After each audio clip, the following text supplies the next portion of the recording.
ಬಂಜಾರ ಸಮಾಜ ಹೋರಾಟ ಮಾಡಲಿಕ್ಕೆ ಕಾರಣ ಏನಂದ್ರೆ ಕರ್ನಾಟಕ ಸರ್ಕಾರ ಒಳ ಮೀಸಲಾತಿಯನ್ನು ತಂದು ಬಂಜಾರ, ಕೊರವ, ಕೊರಚ, ಕೋವಿ ಸಮುದಾಯಕ್ಕೆ ದೊಡ್ಡ ಅನ್ಯಾಯ ಮಾಡಿದೆ. ಆ ಕಾರಣಕ್ಕಾಗಿ ಇವತ್ತು ಎಲ್ಲ ಈ ಸಮುದಾಯದ ಸಾಧು ಸಂತರು, ಯುವಕರು, ಮಹಿಳೆಯರು ಇಲ್ಲಿ ಬಂದಿದ್ದೀವಿ. ಸರ್ಕಾರ ಇದನ್ನ ಗಮನದಲ್ಲಿ ಇಟ್ಟುಕೊಂಡು ಎಚ್ಚೆತ್ತುಕೊಳ್ಬೇಕು. ಸರ್ಕಾರ ಒಳ ಮೀಸಲಾತಿ ಜಾತಿಯಲ್ಲಿ ABC ಗ್ರೂಪ್ ಅನ್ನು ಮಾಡಿ ಅದರಲ್ಲಿ ಮತ್ತೊಂದು ಒಳ ಮೀಸಲಾತಿಯನ್ನು ಮಾಡಿ C ಗ್ರೂಪ್ ಅಲ್ಲಿ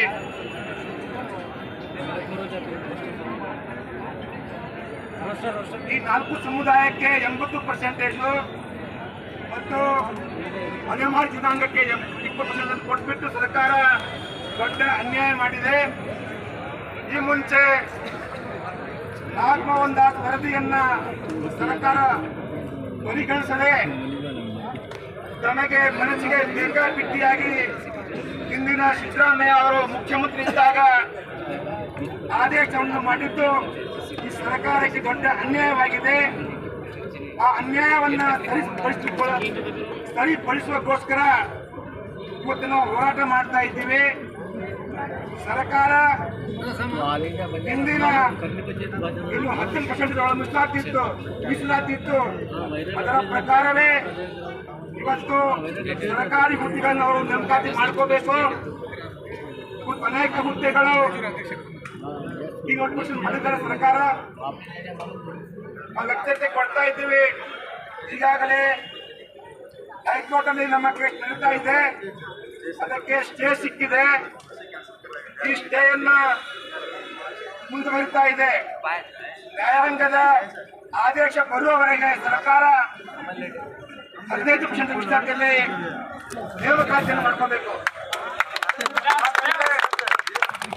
ಈ ಸಮುದಾಯ ಬಹಳ ಶಾಂತಿಯುತವಾಗಿದ್ದು ಸಮುದಾಯವನ್ನು ನೀವು ಗಣಿಸಿದರೆ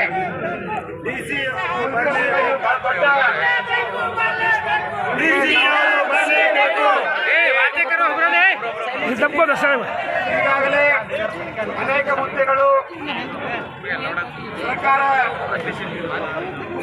ಪ್ರಕ್ರಿಯೆ ಪ್ರಾರಂಭ ಮಾಡಿದ್ದಾರೆ.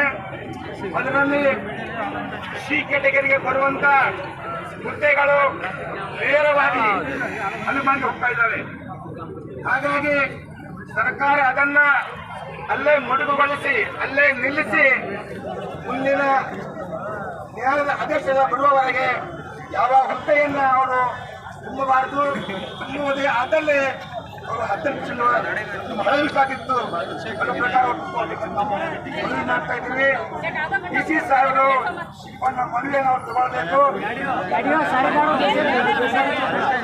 ಈಗ ನಮ್ಮ ಮನವಿಯನ್ನು ಪರಿಗಣಿಸಿ ಮಾನ್ಯ ಮುಖ್ಯಮಂತ್ರಿಗಳಾದ DK ಶಿವಕುಮಾರ್ ಸಾಹೇಬರು ಮತ್ತು ಸಮಾಜ ಕಲ್ಯಾಣ ಮಂತ್ರಿ ಆಗಿರ್ತಕ್ಕಂಥ